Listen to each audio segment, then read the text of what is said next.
the summer of love.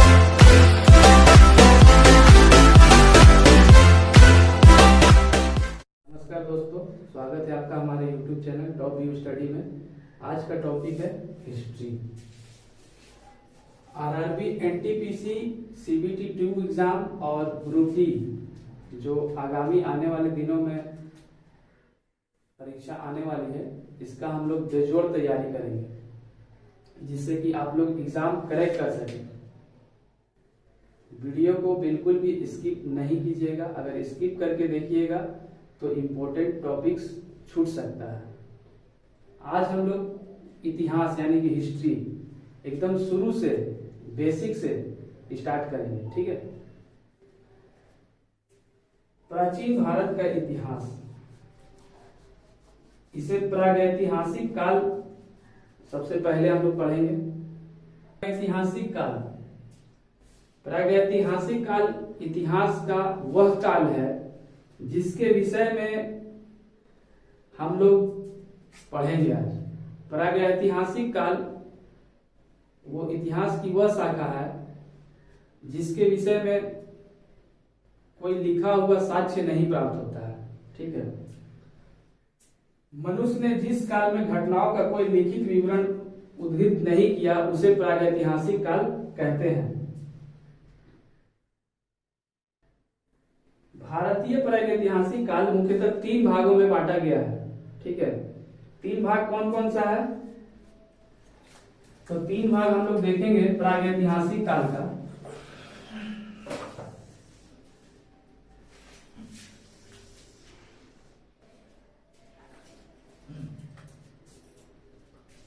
सबसे पहला है पाषाण युग।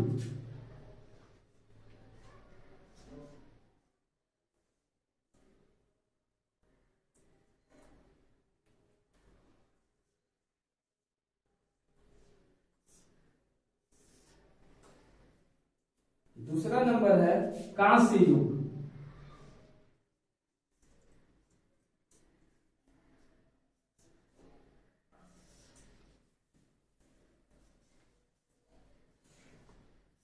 और तीसरा जो भाग है वो है आपका लौह युग।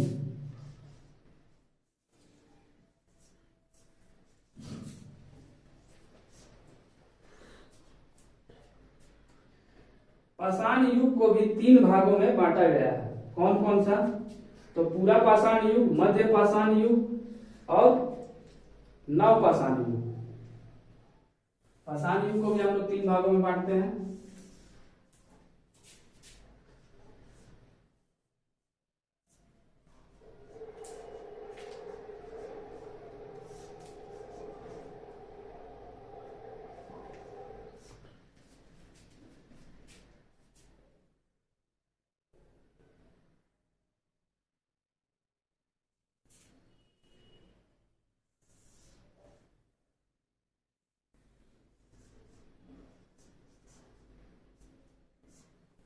दूसरा नंबर है मध्य पाषाण युग।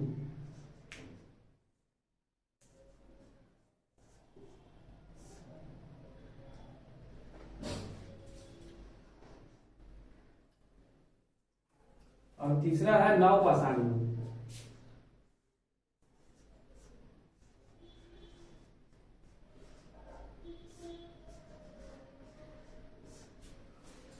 आप लोग नोट कर सकते हैं इसको।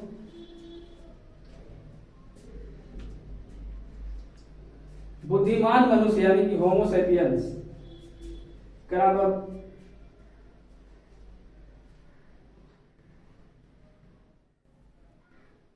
बुद्धिमान मनुष्य यानी कि होमो सेपियंस।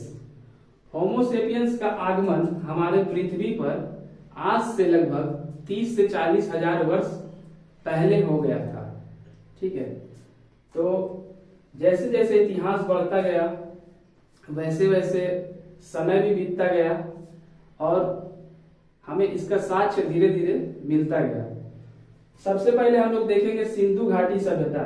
सिंधु घाटी सभ्यता सबसे पुरानी सभ्यता मानी जाती है जिसको 2500 ईस्वी पूर्व से 1700 ईस्वी पूर्व तक माना जाता है।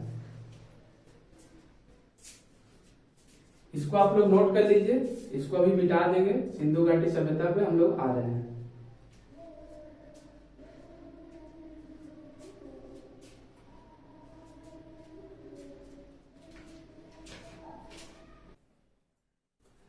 सिंधु घाटी सभ्यता 2500 ईस्वी पूर्व से 1700 ईस्वी पूर्व, इसके प्रमुख शहर कौन से थे? तो हड़प्पा तथा मोहनजोदड़ो।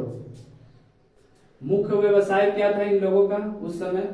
तो गेहूं और जौ की खेती करना। मुख्य देवी कौन थी? तो उस समय मुख्य देवी थी पृथ्वी। मुख्य वस्त्र, सिंधु घाटी सभ्यता के लोग जो वस्त्र पहनते थे या जो वस्त्र बनाते थे वो कौन सा वस्त्र था? तो सूती वस्त्र तथा ऊनी वस्त्र। और एक इंपॉर्टेंट चीज है, एग्जाम में हमेशा ये क्वेश्चन पूछा जाता है, ये प्रश्न पूछा जाता है कि सिंधु घाटी सभ्यता कैसी सभ्यता थी? तो सिंधु घाटी सभ्यता नगरी सभ्यता थी और कांस्य युगीन सभ्यता थी। ठीक है।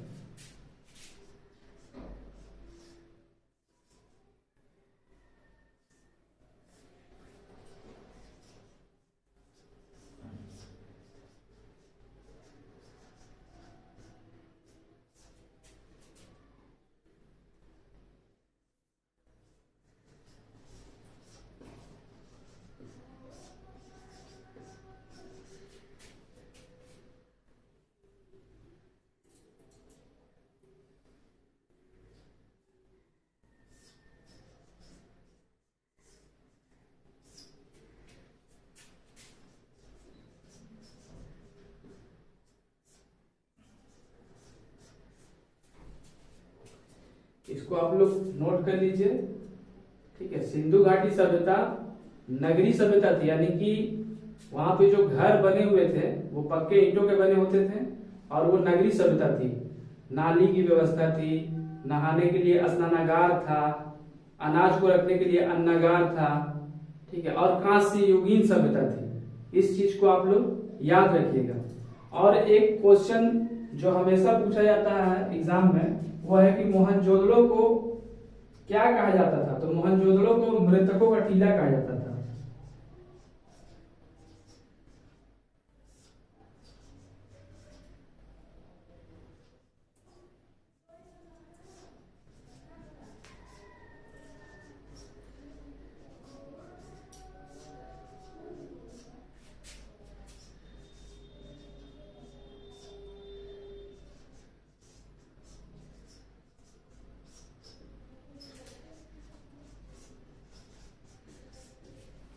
इसको आप लोग नोट कर लीजिए, बहुत इंपॉर्टेंट है एग्जाम के दृष्टिकोण से।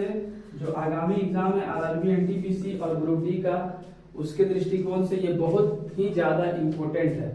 सिंधु घाटी सभ्यता नगरी थी, कांस्य युगीन सभ्यता थी, मोहनजोदड़ो को मृतकों का टीला कहा जाता था। ठीक है।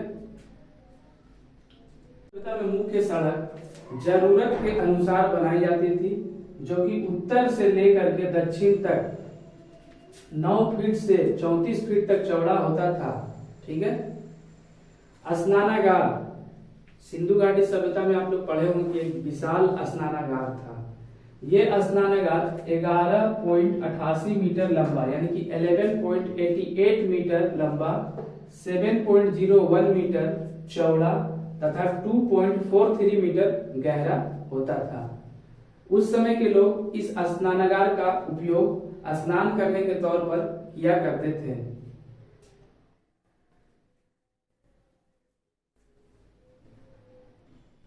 रेडी। सिंधु घाटी सभ्यता के प्रमुख स्थल किस समय में खोजा गया और खोज करता, यानी किसके द्वारा उसको खोजा गया? सबसे पहला है हड़प्पा। हड़प्पा जो नगर था उसको खोजा था 1921 में दयाराम साहनी ने। मोहनजोदड़ो की खोज 1922 ईस्वी में हुई थी राखल दास बनर्जी के द्वारा। चनहुदड़ो की खोज 1931 में हुई थी एन.जी. मजूमदार के द्वारा। किसके द्वारा? तो एन.जी. मजूमदार के द्वारा। रंगपुर की खोज 1931 से एक बार 1931 में हुई और एक बार 1953 में हुई। सबसे पहले वत्स ने किया और उसके बाद एस.आर. राव ने इसकी खोज की। कालीबंगन की खोज 1953 ईस्वी में हुई। इसकी खोज ए. घोष ने किया था। किसने किया था कालीबंगन की खोज? तो ए घोष ने किया था। रोपड़ का खोज भी 1953 ईस्वी में हुआ। रोपड़ का खोज किसने किया? तो वाई डी शर्मा ने किया। रोपड़ का खोज किसने किया है? तो वाई डी शर्मा ने किया। धौलावीरा का खोज 1990 और 91 में हुई। आर एस बिष्ट ने किया। धौलावीरा का खोज किसने किया? तो आर एस बिष्ट ने किया है। आलमगीरपुर की खोज की है 1958 ईस्वी में हुआ है वाई डी शर्मा के द्वारा। इस टॉपिक में जो मेन शहर है, जो मुख्य शहर है, उसी को हम लोग लिखे हैं, उसके खोजकर्ता को लिखे हैं और कब खोजा गया उस ईस्वी को लिखा गया है। ऐसे तो बहुत सारे शहर है, लेकिन जो मुख्य शहर है, जो एग्जाम में पूछा जाता है, उसी को लेकर के हम लोग चल रहे हैं। ठीक है, तो वीडियो को स्किप करके नहीं देखिएगा। स्किप करके देखिएगा तो आपका मेन जो जानकारी है वो आपका छूट जाएगा। अब आपको हम थोड़ा सा ट्रिक बताते हैं। जैसे है हड़प्पा का खोज हुआ है 1921 में। किसने किया है? तो दयाराम साहनी ने। तो हम लोग एक ट्रिक में इसको याद कर सकते हैं। हद कर दी आपने, ह से हड़प्पा और द से दयाराम साहनी, 1921। मोहनजोदड़ो का कौन है? तो राखल दास बनर्जी। ठीक है, तो मोहनजोदड़ो को हम लोग ऐसे भी याद कर सकते हैं, मोहन राखा। मोहन का मतलब हम लोग श्री कृष्ण भगवान को मोहन बोलते हैं, तो मोहन राखा यानी कि मोह से मोहनजोदड़ो, आला से राखल दास बनर्जी 1922 ईस्वी में। चनहुदड़ो का खोज 1931 में हुआ था एन.जी. मजूमदार में। ठीक है, चंदा कौन लेगा? तो मजूमदार जो है ना, मजूमदार से चंदा लिया जाएगा, यानी कि चनहुदड़ो का खोज कौन किया था? तो एन.जी. मजूमदार। अब आइए कालीबंगन को काली चूड़ियों का, इसका कालीबंगन नाम क्यों पड़ा? क्योंकि यहाँ पे काली चूड़ियां मिली थी, इसलिए इसका नाम कालीबंगन पड़ा। इसके बारे में हम थोड़ा सा डिस्कस में आप लोगों को बता देंगे। ठीक है, कालीबंगन का खोज हुआ था 1953। रंगपुर का खोज 1931 ईस्वी से 53 ईस्वी में हुआ था। 1931 में वत्स ने किया था और 53 में एस.आर. राव ने किया था। अब आइए कालीबंगन 1953 ईस्वी में खोजा गया। किसके द्वारा? तो ए घोष। किसके द्वारा खोजा गया? तो घोष। हम लोग एक चीज हमेशा याद रखिएगा, 3-4 ट्रिक बता रहे हैं जिससे कि पूरा याद रहेगा। कालीबंगन यानी कि बंगन का मतलब क्या था? बैंगल्स से मतलब चूड़ी। ठीक है, तो काला चूड़ी कौन किया? तो ए घोष। तो चूड़ी को हम लोग क्या करते हैं? हाथ में घुसाते हैं, तो ए घोष यानी कि कालीबंगन का खोज किसने किया? तो ए घोष ने किया। रोपण का खोज किया था 1953 ईस्वी में वाई डी शर्मा ने। हम लोग धान रोपते हैं ना, तो देखिएगा लेडीज लोग भी धान रोपती है, तो थोड़ा सा शर्मा जाती है, तो इसलिए हम लोग याद रखेंगे रोपण यानी कि खेती। जब धान रोपा जाता है तो बहुत सारे महिला रोपनिया होता है, तो वो लोग रोपती है, तो इसलिए रोपण तो वाई डी शर्मा यानी कि शर्मा के, खेती करते हैं, रोपते हैं धान, तो थोड़ा शर्मा जाते हैं, तो वाई डी शर्मा। रोपण का कौन हो जाएगा? तो वाई डी शर्मा। धौलावीरा का कौन है? तो 1990 ईस्वी में हुआ है, आर एस बिष्ट ने किया है। आलमगीरपुर का कौन किया है? तो वाई डी शर्मा। इसको आप लोग याद कर लीजिएगा। अगर वीडियो आप लोग को अच्छा लगा तो हमारे चैनल को लाइक कीजिएगा, शेयर कीजिएगा और सब्सक्राइब कीजिएगा आगे आने वाले वीडियो को देखने के लिए। धन्यवाद।